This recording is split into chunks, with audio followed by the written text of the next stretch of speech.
I just don't get it. I was hotly anticipating Crysis 2.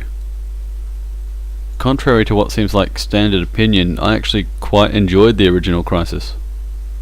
I liked its open world environments, its destructible maps, the storyline that was there but not big enough to get in the way, and of course powering along in my nano-powered battlesuit. I also have a respect for Crytek, the developers, who have themselves stated that they like seeing the current trends in game design and then doing the opposite. In a time when everyone was making dark, corridor-based linear shooters, they made Far Cry a bright, colourful and above all open game. In a time when people were making grey and gritty realistic games with over-the-top gore and language, they released Crysis, a downright beautiful game with some impressive technology behind it. I listened to reviewers as they told me that Crysis 2 was again a colourful game full of beautiful vistas, interesting characters, good gameplay and so on. I listened to a few of my friends as they raved about how mad it was, how awesome the graphics are, and how cool the combat was. So I gladly paid my $69.99, over Steam of course, because Australian retail prices on games are fucking stupid, for what I assumed would be another high quality title from a developer I'd had fun with before. And I don't get it. I don't know what went wrong. Crysis 2 isn't fun. It opened up and I was sitting on an American submarine talking to some army buddies of mine, or at least listening to them talk while I sat there like an antisocial nutcase, and instantly a flag went up. Who am I? What the fuck happened to Nomad? Where's Psycho? Helena Rosenthal? Whatever, I told myself I'm sure they'll get to that.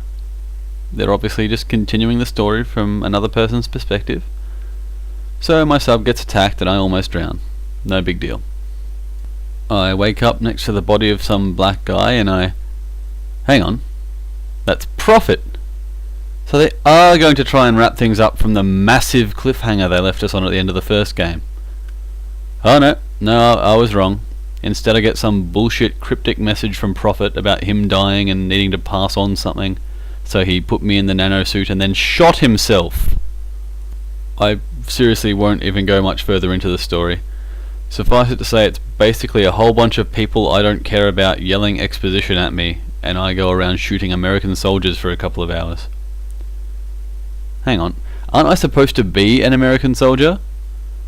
Wouldn't my character have some fucking reservations about shooting Americans in the face? Oh well, get over it, the game tells me. They think you're Prophet, and they all hate Prophet now. Forget about it. So yeah, the story is bullshit, but surely the graphics will make up for it. I mean, that's what Crytek's known for, creating beautiful games that like to make a PC sweat. And I will admit that the models and textures are pretty nice, there's a good sense of scale, and the city does feel pretty big. But where's all this colour basically every reviewer was raving about? Sure, there's some green over there, a few fires add some red, ocean adds a little blue, but seriously, it's set in a partially destroyed New York City, an island that's covered in concrete buildings and asphalt roads. And about 2 hours in, it gets dark, which doesn't help even slightly in the colour department. Gameplay wise it does have some nifty features. I really do like the cover system. Basically if you're crouched behind a barrier, holding the iron sights button will make your character lean over the cover but not fully expose himself. It's a nice mechanic that makes you sort of pay attention to what things you can hide behind but still give you a good place to shoot from. I also like how simply holding down the jump button causes him to do a super jump.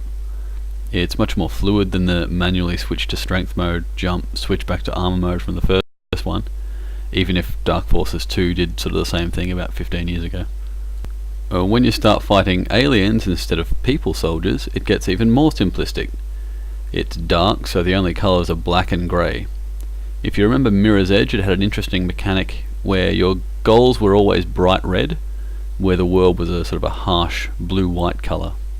Crysis 2 does a similar thing, except instead of get to the red things, it's more shoot the red things. All the aliens have red lights on their armour, which must denote weak spots or something, because it basically becomes see alien, shoot red spot till explodes, rinse and repeat. And because the aliens can see you if you're close enough, even if you're cloaked, it basically becomes a standard shooter at that point. in the dark, shooting things from cover, looking for red barrels. I was very disappointed in Crysis 2.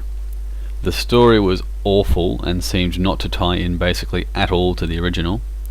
The graphics were good, but nothing amazing. The gameplay had some nice sort of mechanics to it, but once you got into the actual combat, it was fairly standard and not very engaging. I just don't get it.